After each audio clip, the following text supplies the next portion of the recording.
जय श्री कृष्ण। भगवान कृष्ण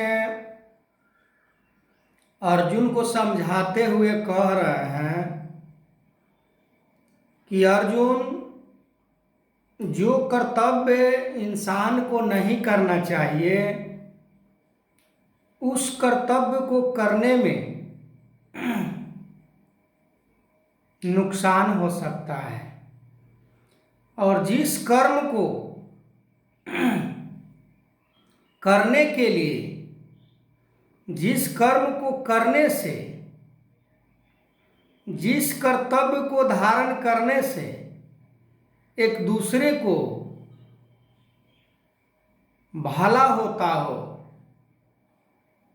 एक दूसरे को चैन मिलता हो, वो कर्तव्य, वो कर्म धर्म योग बन जाता है। धर्म योग बन जाने से तत्व ज्ञान को हम ठीक ठीक समझ पाते हैं। कहने के लिए तो हम कह देते हैं कि गुरु से ज्ञान हमने भी पाया है, गुरु के सानिध्य में हम भी बैठते हैं, पर क्या वो कर्तव्य को धारण किया गया जिससे एक दूसरे को कष्ट ना हो, एक दूसरे को परेशानी ना हो? वो क्रिया, वो कर्म योग बन ही नहीं सकता है। योग का मतलब कि भक्ति कहला ही नहीं सकता है। भक्ति का डेफिनेशन को हम केवल दोहराते हैं। अर्जुन भी भगवान कृष्ण के सानिध्य में बैठकर ज्ञान की बातें सुन रहे थे, कह रहे थे, पर उन्हें कर्तव्य के ऊपर कर्म करने के लिए प्रेरणा दिया गया तो करने से इनकार जाने लगे। जैसे आज या कभी भी गुरु कोई भी जो कर्तव्य निर्धारित करते हैं अपने भक्त के लिए, अपने शिष्य के लिए, वो कर्तव्य कर्म के द्वारा यदि हम नहीं करते हैं और वो कर्म जो निष्काम हो, वो कर्म जिससे एक दूसरे को सुकून मिले, एक दूसरे का मन के अंदर ठंडक मिले, एक दूसरे को उससे प्यार मिले, पर अक्सर देखा जाता है कि निस्वार्थ नहीं होकर अपने स्वार्थ में,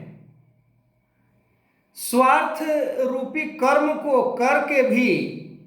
दलीलें दी जाती है कि मैं गुरु के लिए ये कर रहा हूँ, गुरु के लिए वो कर रहा हूँ, गुरु के वचन को मैं मान रहा हूँ।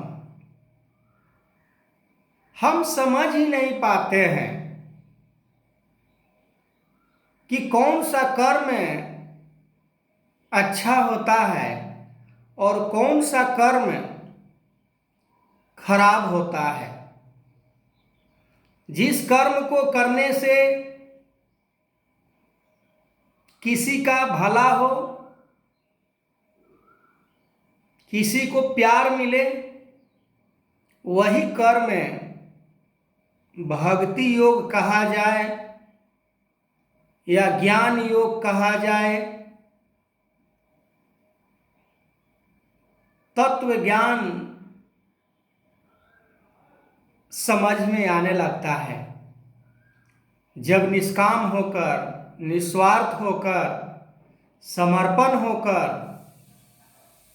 पर जीवन हर समय एक दूसरे को पीड़ा देकर अपने आप को शांति महसूस करते हैं, अपने आप को सुखी महसूस करते हैं, तो उन्हीं भेड़ियों की चाल जो हम निरंतर चलते रहते हैं सदियों से, जन्मों जन्म से, और आज भी वही चाल, चाहे हम कितना भी आगे क्यों न निकल जाए, पर वही चाल हमारी बनी की बनी रहती है, और अंत में हमें पछताने के सिवा और बाकी कुछ नहीं हाथ लगता है। हमने योग भी किया, हमने तप भी किया, हमने पूजा भी किया, हमने भक्ति भी किया, केवल नाम मात्र के हमने सब कुछ किया।